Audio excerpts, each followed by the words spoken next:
Welcome back to Second Breakfast and our ongoing film discussions, bringing you the best thoughts, theories, and literary analysis this side of, I don't know, they go a bunch of different places in this movie. The racetrack. The racetrack. Any of them. Your choice. There are a bunch.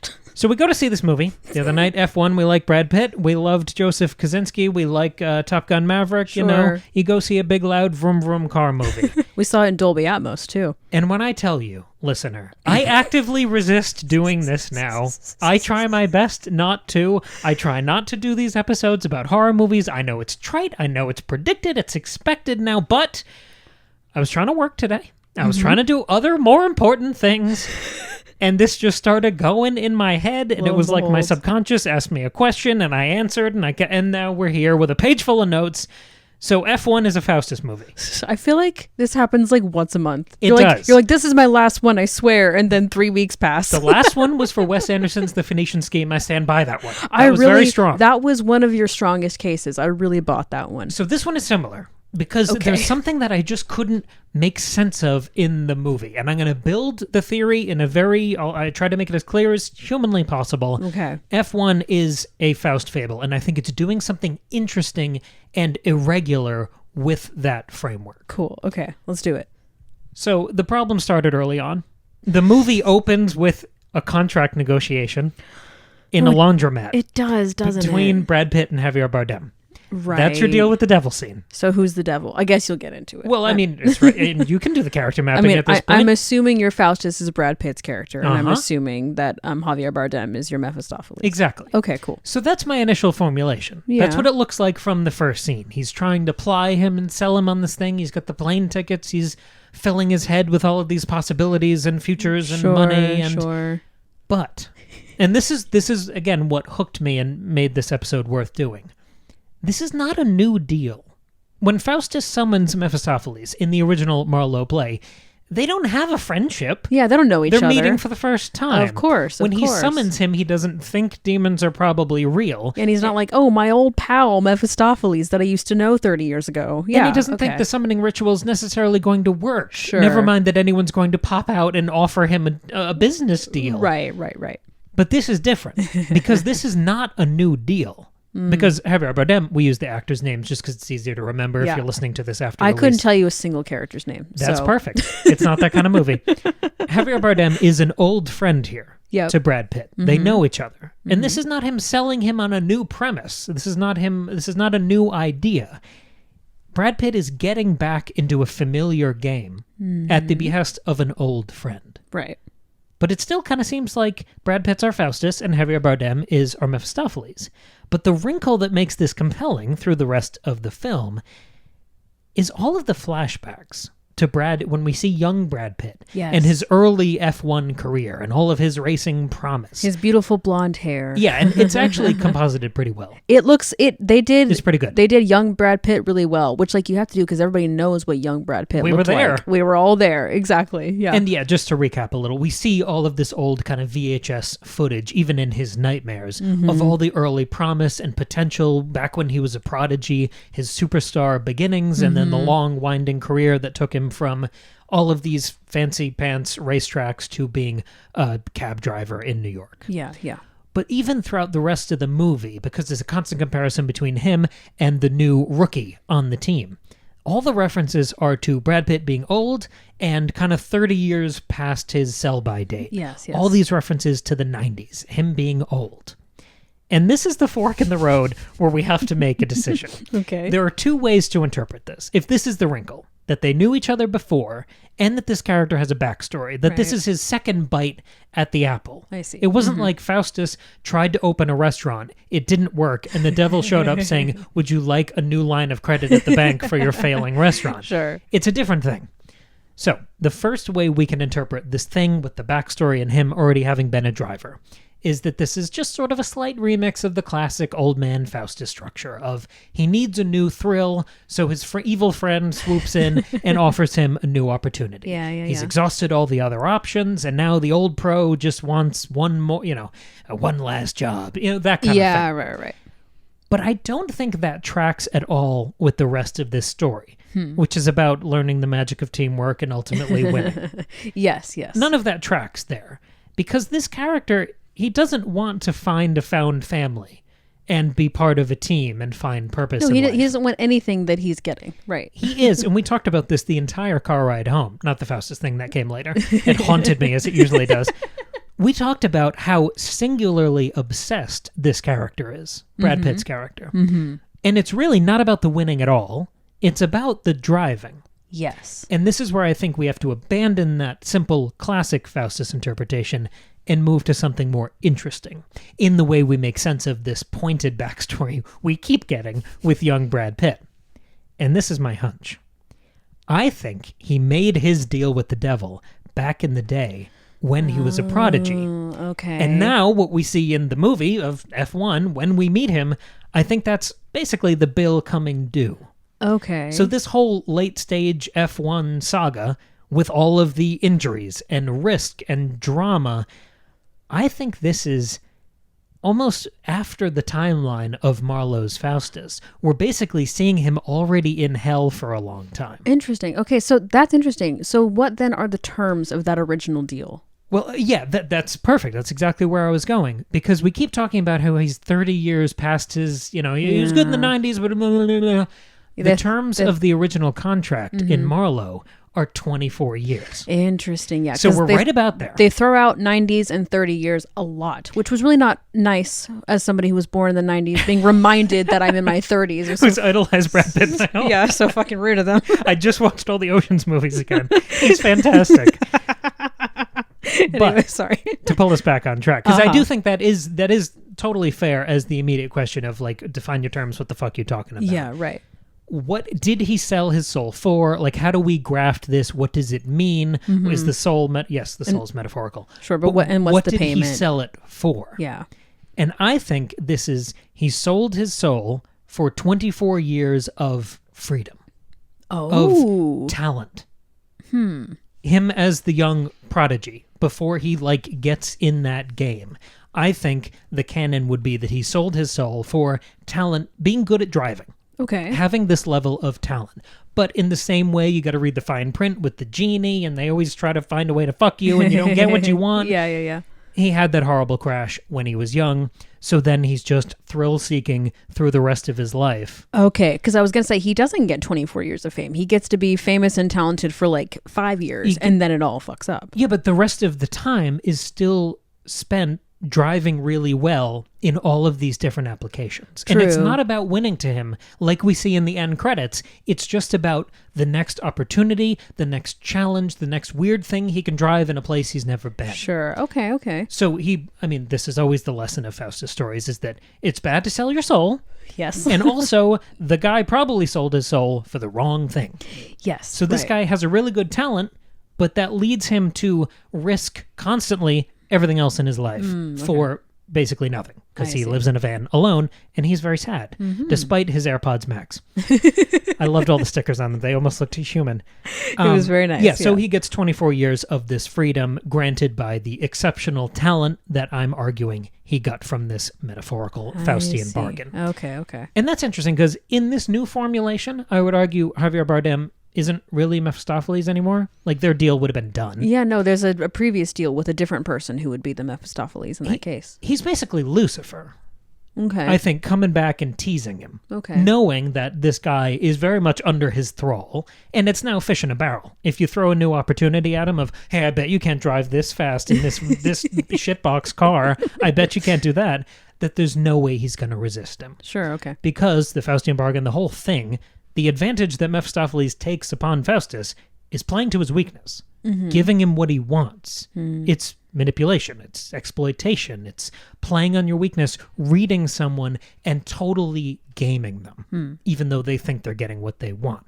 So he's more of a Lucifer because he's an expert at it. I see. And then when Tobias Menzies shows up, well, I was going to say, later in the movie, we've got to consider that as well. That's a whole different potential deal with said devil. I'm so glad he kept his British teeth the way they are. Oh, me too. It makes him such a more effective character actor. He's so fantastic great. in everything. I love that. If you haven't seen him in actor. The Crown or Outlander or anything else, he's amazing. The lines in his cheeks, unbelievable. Oh my gosh, yeah, he's good. So he shows up later in the movie to offer Brad Pitt the moon. The new career, hey, we're going to screw Javier Bardem out of the company, and you'll take over and you'll be chief strategist, and you get all the money and fame you want.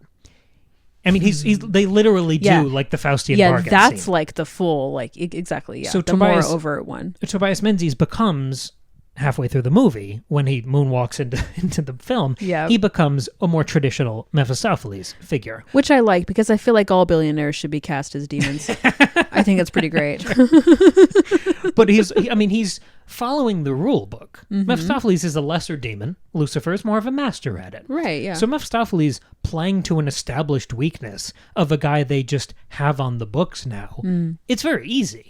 I mean, he's running the same playbook we've already seen from the laundromat. So he's very much a second Mephistopheles, if not the only pure Mephistopheles. And he's like coming up on him when Brad Pitt, when he is very vulnerable, when he's been effectively fired by Javier Bardem, when he's feeling like he has nothing, he has no other options, he has nowhere else to go. He's having to go back to his sad van life. And then on his way, like literally before he gets in the van is when Tobias Menzies offers him this new deal. So yeah, he's totally manipulating him and playing on his weaknesses. But there's something amateurish about it. Javier Bardem knows Brad Pitt, so he can tailor the deal. Yes. He knows what buttons to push. Tobias Menzies does not know Brad Pitt as well. Right. So his deal is too broad. He's offering him too much money, too much power. You don't care about screwing your friend. It's too broad. It's basically just, I don't know what can tempt you, so I'm going to think of every bad guy trick I have, lay them on the table, and you can just come with me. Sure. And I feel like Brad Pitt does a pretty good acting job here. I'm not sure what you made of the scene, but I very much read his performance here as he's pretending to consider it in front of Tobias Menzies, but he knows he's not going to do it. Yeah, it's you know? not presented the right way. He makes it appear as though he's tempted and wants to consider it, and and we see that even going into the race in Abu Dhabi, Tobias Menzies thinks that's what's going to happen, and it's very confusing when that's not what happens. But you know, based on the character, and you're right, based on his previous seduction into a deal from a person who knows him much better at the beginning of the movie, we know that he's not going to consider this deal. And I think it draws a fantastic contrast between Javier Bardem's expertise and the almost amateurish effort from Tobias Menzies here. But they're both playing to the same weakness within the Brad Pitt character, which is the classic Faustian thing. You see the weakness in the person, you offer them the moon, you play into that. It's just a salesman thing, basically, which is why it works so well when you apply it to all these different ideas and frameworks. But the recurring motif throughout the film is everyone looking at Brad Pitt and saying, hey, it's not really about money to you, is it? It's about something else. What is that? And then he Yes. smiles at them. And he goes, driving. So we don't, but we never define that thing.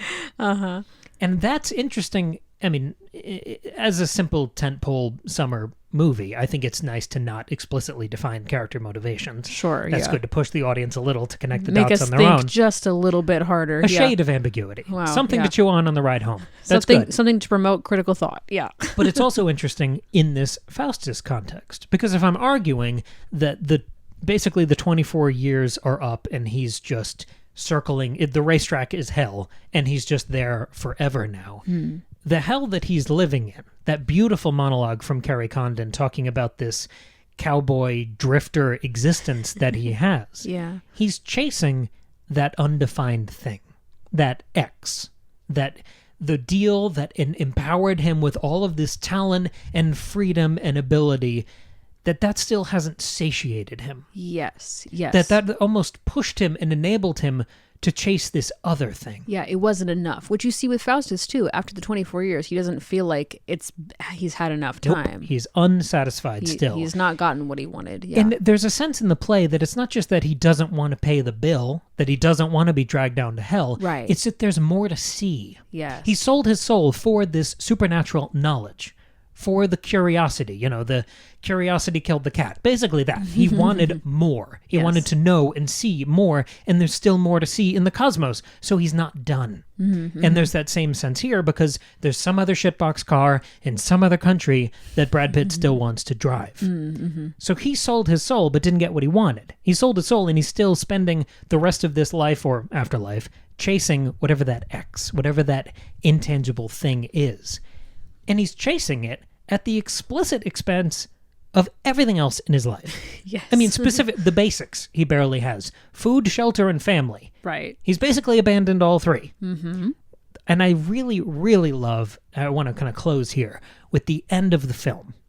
So there's not like a post-credit scene, I don't think, because we didn't stay that long. I didn't think there was going to be. They show some footage over the end credits, and I don't remember what it's called, so I'm calling it Baja Blast. Where he goes and he's driving this other car on sand dunes, and he's entering this just little, I don't know, race and who knows where. He's living his best Baja Blast life. Exactly. I knew you were going to like that. And that's presented as like, oh, he won the big race, and now he gets to do whatever he's want. And isn't it nice that he still gets to go on and do his races, and there's always a new mountain to climb. Yeah, right. And it's presented as a happy ending. Uh-huh. That he still gets to do what he loves. I didn't feel that way in the theater. I was like, that's an interesting way to continue your life. And okay. This is why I continue to argue that the Faustus framework is useful in understanding stories, because I think unintentionally all good stories are built on the foundation that Faustus built, that Faustus established. Never good to use a word twice in one sentence. You self-edited, it was okay. So my Faustian reading of the last shot of the film here with the Baja Blast sequence is that Brad Pitt is still trapped in that cycle. Yeah. That this is, hell is a racetrack. He's still going round and round. He's still, it doesn't matter if he wins. Right. It doesn't matter how many trophies he gets and doesn't touch. He's still trapped in that cycle. And he's making the most of it. Like, he's not miserable, but he's not... But he's still unfulfilled. He will never be fulfilled, and there's an emptiness there. It's ambition, talent, obsession, and nothing else. There is no finish line. Right. There is no resolution. He doesn't end up with the Irish girl at the end. He doesn't end up being best pals with the young kid driver. Like, he doesn't... They don't hug. They don't do the Top Gun Maverick thing where we resolve the storyline at the end of the film. He doesn't get over the fear of trophies and hold it up over his head, and then we freeze frame like the end of Prisoner of Azkaban. We don't do any of that. He's not like hanging out with Javier Bardem. He's not. No. He doesn't stay on the team. He abandons everybody. With a stable job. Even after friends. the lesson of the power of teamwork, he leaves the team. Winning doesn't mean much to him. And if it does, it's not for long. And he goes right back to chasing that high. And I think, spiritually, circling the drain. I think he's continuing in this functional hell. I see. And I think he has, there's been certainly an element of growth over the course of this movie where he's sort of, I think, figured out, what it is he really wants and what it is he really can achieve and strive for. I think he's reprioritized just a little bit, but he backslides at the end, or at least known what he wants to pursue, because I get the sense that he is trapped in this circling the drain, but he's not making the most of it, and he's just stuck in his van. Versus now he's I'm happy to go try the Baja Blast car. Right, because you even get the moment of where he's when Javier Bardem is hey, I didn't know you had this crazy back injury a while back, you're not getting back in the car, this is unsafe. And Brad Pitt says, if I die in this car, if it's the last thing I do, I've lived, I'm happy, that's good. I don't care. Can't stop. I don't care if I die. And so he's sort of driving is all I need. And I don't think he was really at that place mentally at the start of the movie. So he's learned to make the most of his his being trapped in hell. But you're right, he's trapped in hell. Yeah. And so if he sold, this is kind of the lingering question I had after doing all this, if he sold his soul for talent and now he can never be satisfied, this reads more like a cautionary tale than an inspirational summer popcorn movie, which I think is kind of how I feel about Marlowe's play and why I've been grappling with it for, 13, 14 years? Something like that, yeah. Long time. Well, that is a story about the boundless appetite of humanity. Whatever it is that obsesses you, whatever it is that interests you, compels you, intrigues you, gets you out of bed in the morning, it's about chasing that thing. And whether or not that chase is healthy, whether or not it can ever end, if that curiosity can ever be satisfied. And I think in the Faustus canon that I'm single-handedly creating on this podcast, this film kind of reframes it and says, it asks the question, what does the Faustian bargain enable within Faustus? And what does giving him what he wants break within him? I think that's the exercise of this film, is exploring that question in real time at 300 miles an hour. And I love that it's not just a cautionary tale. You don't come away from the film saying, well, boy, now I know never to lock in too much. I know that I shouldn't have too much of a tunnel vision on my hobbies. It's not that. That's not the feeling you get when the lights come up at the end of this movie. Right. It looks really fucking cool. Yeah. And it looks fun, and you want to go drive a car that fast. There's something Right. romantic about it. There's something indulgent, exciting, and thrilling, and almost aspirational. So we're almost like tempted alongside him. And as many times as I've read Faustus and I see him dragged down to hell by demons, I get the same feeling when I finish that play. You're like, I get it. It still feels paradoxically aspirational. Yeah, you don't end the play or the movie thinking, oh, wasn't Faustus so dumb? Like, what an idiot. I would never do that. No, you're like, I get it. What a ride. And that makes Yes. you self-reflect, and that's the best kind of art. Yes. So I get that. Interesting. This is a fun one. I'm on board. I'm on board. Listener, are you on board? Let us know what you think. It was so funny. Now every time Cam has to tell me like, well, I did a Faustus thing, it's like always with this like apologetic, I really thought about it. I couldn't stop. I mean, I think this is if we're talking about obsessions and like unhealthy amounts of locking in, this is the thing you lock in on unhealthily. So, if you all hadn't watched the Long Legs video, I wouldn't have been encouraged to, Faustus videos will continue until morale improves. Has it been it's a your year fault. since our Long Legs video? Long Legs came out in July last year, right? Yeah, So something like that. we're about at that time. So if y'all haven't seen our Long Legs video is our best performing By a video? wide margin, the best performing thing we've ever done. Crazy. Go check it out if you're curious, if you want another fun Faustus discussion. Now, if they were curious about our discussions, where else could they go? Oh, they could go to our Patreon. Our Patreon is, you can sign a different Faustian deal. Instead of selling your soul, sell us $2 a month. And you'll get 2 bonus episodes every single month, plus access to the whole back catalog of bonus episodes where you too can circle the drains of hell and listen to all of our discussions on a variety of other movies and books and TV shows and ideas and albums. And it's a fun time over there. If you want to dive deeper into this is the metaphor we're going with, Here we deeper go. into the hellscape, you can buy Cam's latest book, Lemon Tarts in Space. What hellscape? My brain? Yes, Okay. I think that's what it is. You can buy Cam's latest book, Lemon Tarts in Space. It's available as a regular book or as a fully produced audio drama. It's a light sci-fi dark comedy. It is, what did you say, Friday the 13th meets Flubber. Also, Monty Python meets Ridley Scott's Alien. It's goofy, it's fun, it's scary, it's freaky. It's so funny. It is one of the funniest things we've ever read and heard. It's such a great time. You can check it out via the link in the description. Thank you all so much for listening to this delightful discussion about F1. Who knew that F1 was it even starts with F. So is that what F stands for? Faustus Faustus 1. one. What does it formula. Yeah. Formula. What kind of formula are they talking? Baby formula. I gotta tell you, listener, going into this movie, I still don't really know what Formula 1 is. I know it's racing, but I don't know how it's different from NASCAR other than it's filled with more rich people. The cars look different. Cool. It's international. I don't know anything about any of this. It Yeah. is all new to me. So I was on Fun to board with watch, whatever they had to say. It was really fun. Yeah, anyway. Vroom, Okay. vroom. Vroom, vroom. All right, listener. Thanks for listening. We'll catch you here in a few days with another brand new episode.